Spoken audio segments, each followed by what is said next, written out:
What's up, everybody? So I've been playing Duviri a whole bunch. Finally managed to level up some of my intrinsics a bit. I finished my first circuit path for Steel Path, so that was really cool. Honestly, massive fan of the circuit. Huge. I've really been enjoying everything. There are definitely bugs. 100% that there are bugs, which Reb did address in the dev stream today. So it seems like they are aware there are some issues, but it seems like those issues are being worked on. So hopefully it'll get addressed soon. They said there's going to be a hot fix coming with some more bug fixes. So I actually think the circuit is less buggy than the open world Oro Worm fight. That's been pretty bad. Like the bounties are actually pretty fine, but there's a lot of like progress stops and the Oro Worm fight itself is really buggy. The thing is, that is probably the coolest fight they've ever added to Warframe, I think. So it's like very epic feeling, like this process of like building up to fighting this boss during the spiral. So I really like what they did there. So props for that, but hopefully they have some bug fixes soon. Now, the point of this video to get into it is updates to your arsenal now that Duviri is out. If you plan on doing stuff like the circuit or the spirals, and I was kind of waiting on this because I was waiting to see what they would say at the dev stream today. And one of the things that was asked, which I was really hoping would get addressed, is can you mod when you get into Teshin's cave before you go into Duviri? And the answer was basically no. Pablo was like, technically, yes, it's possible, but at that point, you're like already in a mission code wise. So it would be difficult to execute and probably pretty buggy. And Rebecca was like, the team is working on a lot of other stuff, so that's probably low priority. So what that means is you're really going to want to update your arsenal so that you have, more steel path ready weapons, steel path ready frames. Honestly, like with the decrees, more weapons are steel path capable than normal because the decrees add so much. I will say I think melee has more potential to benefit from the decrees because there are some absolutely insane decrees for melee. There's the one where your melee strikes twice. All the crit damage ones that apply to like melee strikes and whatnot. I think there are some nice ones for ranged as well, but I think melee has some particularly cool decrees. So you could have a melee that ordinarily might not be that crazy, but with the decrees, like the Neferi are like they're like not bad, right? They're like okay. So, but with the decrees, these could be absolutely insane. Um, so I did have a couple like tips that things that I was gonna do with my loadouts to get ready, to have the whole like picking a randomized loadout a little less painful. Now that we know that we definitely won't be able to change things while we're in there. So one thing to keep in mind is I was doing a Riven, so I had the wrong dragon key in there. But when you're in Duviri, you don't have a gear wheel. And so, because you don't have a gear wheel, that means you don't have a decaying dragon key on. That means that it's very difficult to use the standard approach of, I'm sure on this Mirage build I have Brief Respite. Yeah. So I have Brief Respite. I was messing around with some of the explosive ledger domain changes.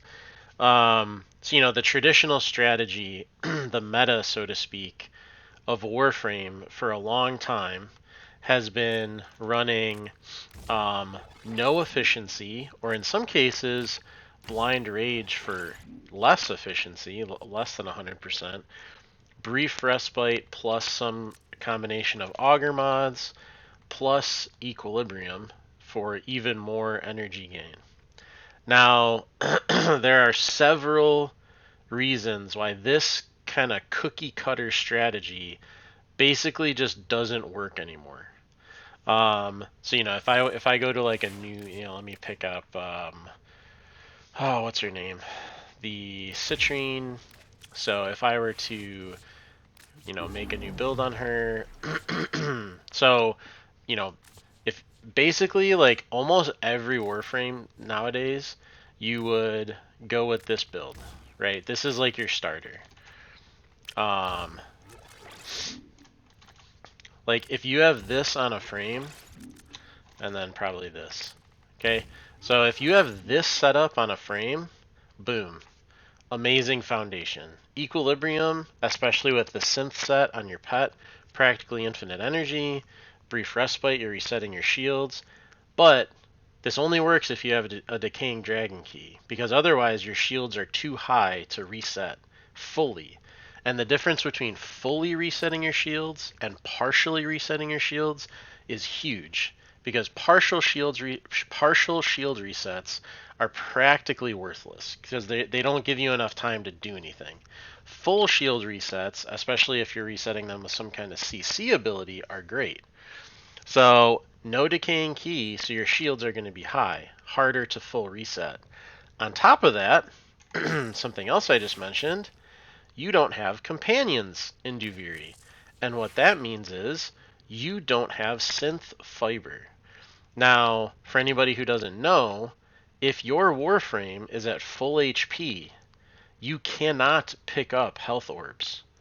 So what people do is they use synth fiber on their companion, which because there's a reason for you to pick up health orbs because you're buffing your companions. If you have this mod on your companion, then you can pick up health orbs at full health. So there are some frames that this is really important on. For example, Protea.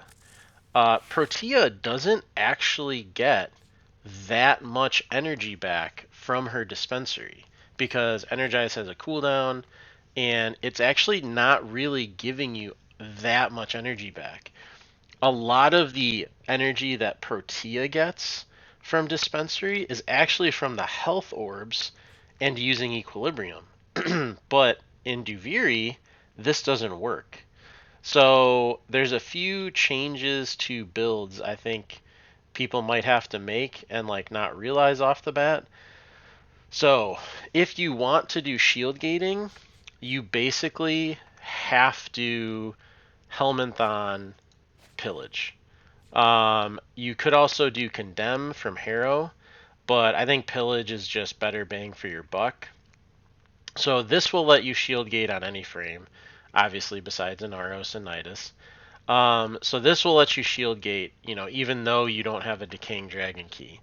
So that kind of pushes brief respite a little out of the meta because if you're using pillage, there's not really any reason to use this. Now you could just for the extra bonus, but with how the new armor strip now with how armor reduction works, corrosive projection might be a little better.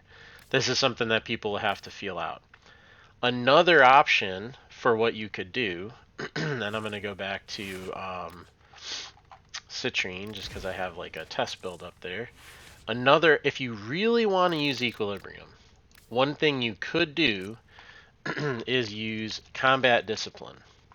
So what combat discipline does is it makes you lose health when you kill something. So this is a really good way of damaging yourself. Now it doesn't count as self-damage for somebody like Chroma, but it's a good way of reducing your HP if you have shields all the time and you're at full health constantly. So you could go with an unranked combat discipline, but I don't have the that's only going to give you 4. I was getting 1 because it's the wrong polarity, but if you have the right polarity here, you're only going to get 4 capacity from this instead of the 14 for a fully ranked. Now, if you have a fully ranked one and you're killing a lot of people, or you're killing a lot of enemies, you could potentially kill yourself. We don't want that to happen. It is an option though, so using either a full ranked or unranked. But if you really want to use equilibrium, you kind of have to use combat discipline. I think preparation is still amazing. Obviously, these are still really, really strong. So that's one thing is equilibrium, not going to work. Shield gating isn't going to work how it does outside of Duviri. You also, like I said, you don't have your companion. So anything you're relying on from your companion, like, you know, whether it's viral application or, the Panzervulpaphyla can do like a ton of healing, so I use it like for that sometimes. Those are just non-existent in Duviri. So make sure to adjust your builds to, account for the fact that you're not going to have a companion. So another thing, um, another suggestion I would make is specifically melee related.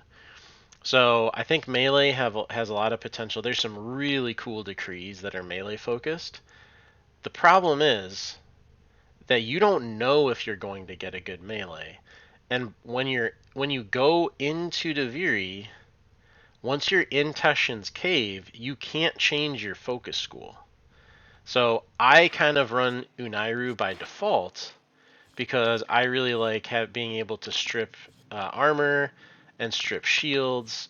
I also really like, I just like a lot of the passives that Unairu has. Also the poise, which you basically don't need prime sure-footed anymore. So because you can, I just feel like it has the best utility of any of the focus schools. So, excuse me. So because of that, um, you don't know if maybe you're going to get a really sweet melee that you want to run a combo count build on, but you don't have any combo count. Like the base combo counter is 5 seconds. That kind of sucks. So one thing I would suggest is I would just have like a dummy loadout for every. This is a really bad example because it doesn't have an adapter. I would just have like a dummy loadout like this, right? So for every primary, I think you should just have one loadout that literally all it has on it is. I mean, you can put other mods on it too, but let's say it's like a really bad weapon, like, I don't know, whatever, the miter, right? Nobody uses the miter. But if you have a dexterity arcane on here, at the bare minimum, it's giving you combo count or combo duration for your melee. So even if you want to run Unairu, but you get a good melee in Teshin's Cave, if at least if all your ranged weapons have a dexterity arcane loadout, you can switch to that and make better use out of your melee. The other thing is, which is also melee focused, is certain frames have any frame that has an exalted weapon is going to look pretty good in Duviri because if you pick Titania, her pistols are awesome. You're going to have a good weapon regardless of what weapons show up. Now the caveat to that is from my testing, you can control the build for your warframe. You can't control the build for your exalted weapon. So it's just going to use whatever is in slot A. So make sure your steel path exalted weapon build is in slot A. So let me go to I actually haven't set up my Baruch Prime at all. So I'm going to go to normal Baruch. So if I go here, these don't have anything. If I go in with Baruch, it's just going to use whatever's in my config A. For my frame, it'll let me choose between these. It won't let me choose between my weapon builds. So that's one thing. So make sure that your Steel Path Exalted Weapon build is in the first slot. Second, a lot of frames rely or make use of like utility melee weapons. So whether it's a stat stick, so I'm going to just pull up my Venka Prime. So on my Venka Prime, I basically use this as a kind of like a stat stick for Baruch and Ash. And so why? Like, what's the point? So the whole point of this is really long combo count or combo duration, and for Ash, it has a ton of attack speed. So, which I don't know why I don't have this on here, but because Ash's Blade Storm, which could be a really good option for the circuit. Let's say you get Ash, but you don't get any good weapons. That's fine. Blade Storm can kill pretty much anything. So you could just use a Blade Storm build on Ash, but his Blade Storm clones attacks are influenced by your melee's attack speed. They also scale off of your combo counter. So you might want to have a build on your weapons, on your melee. You could go through all of your melee and add a build like this, which would also be good for Baruch, because Baruch wants the same thing. He doesn't care about the attack speed part, but he does care about the. I don't actually use this for Baruch. I just use this build on Baruch too, because Baruch likes combo counter as well. So, have like utility melee builds on your weapons that you can swap to if you get the right frame. And then if you really want to, like let's say you really like playing Korra, you really like playing Atlas, you really like playing Gara, you also could go and so let me just go to my Gara loadout here.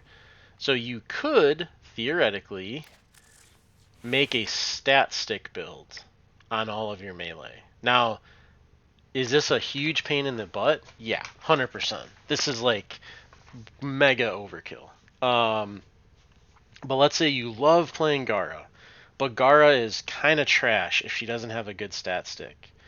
So what you could do is you could go into kind of, once again, make a loadout for your melee that is like basically the best stat stick you could make on that particular weapon.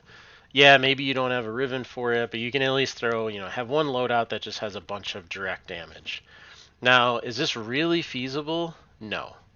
Because at the end of the day, that's like setting up a stat stick loadout is going to cost a ton of forma. Because, okay, thank you, Warframe. Unless, you could kind of do like a budget stat stick setup, right? You don't have to do something like super crazy, but something that's like, not too bad. It's up to you. So once again, just to kind of go over this, like what changes you might want to make to your builds.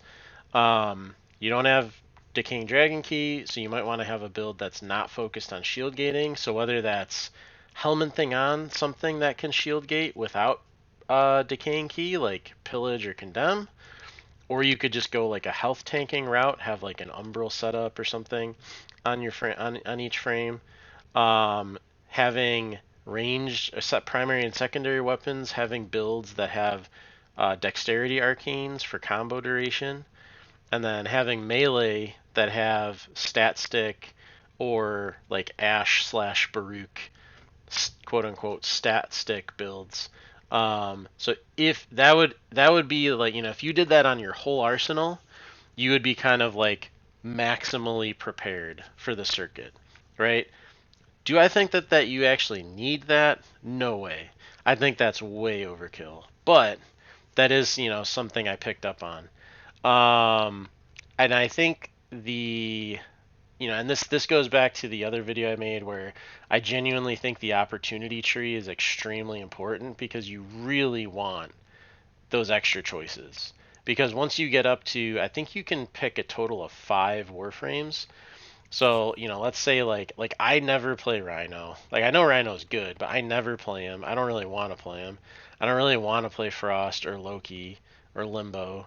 So like that's 4 Warframes off the bat. So like if I get 5 choices, even if 4 of those are the my 4 least favorite Warframes, I know the 5th one will be something okay, right? So getting more choices from opportunity kind of helps mitigate this. So if basically like if you have your least favorite melee, your least favorite weapons, your least favorite frames, I really wouldn't worry about getting steel path ready builds on every single piece, every single item in your loadout, because if we just look at your profile, like there's a lot of items in the game. There's 91 Warframes.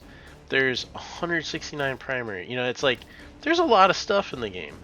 and obviously you can't use some of this in Duviri, but like, do I think you should be making, the Anku have a steel path ready build? Probably not. I do, you can if you want to though. I will say, there are some weapons that are definitely steel path viable, especially with decrees. But like, I mean, I've been playing for a long time now, so as new things come out, I've kind of used the new stuff more than the old stuff. So I got some choices in the circuit that were actually decent, but I didn't have updated builds on them. So they still, I had like melee that still had like Berserker Fury on them back when Berserker was a thing. I mean, it's not a thing anymore. Now you should just use Prime Fury or Quickening. So, it was definitely like you definitely want to go through and update your builds. I was hoping we'd be able to change builds right in Teshin's Cave, but it's not going to happen. So yeah, I would definitely update your loadouts. Just in case, gives you better odds of getting something useful. Don't focus on the good weapons first, and go from there. But that was one thing I picked up on. So just to recap real quick, no decaying dragon key pushes down the value of brief respite, pushes up the value of pillage/condemn from Helminth. Equilibrium is harder to use. You basically have to have combat discipline or some way of hurting yourself. Like, for example, some frames can have abilities that drain health. So if you want to make use of equilibrium, you have to be able to hurt yourself. If you're using shield gating. If you're not using shield gating, then it doesn't really matter. And then possibly having loadouts that help builds on your weapons in alternate slots that like are utility focused, like dexterity arcanes, stat stick, stuff like that. So that's what I picked up on after playing Steel Path Circuit for a few days.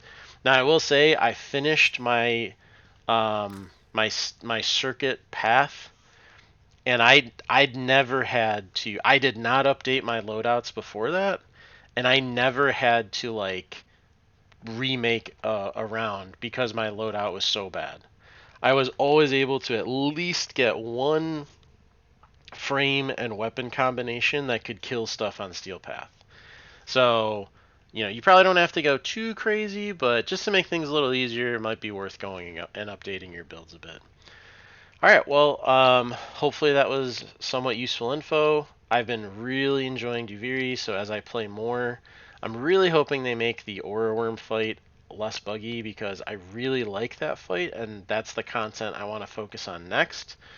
But if it's so buggy, I might wait till they get some more hot fixes out. So thanks for everybody, and hope you're enjoying Duviri. I'll see you around.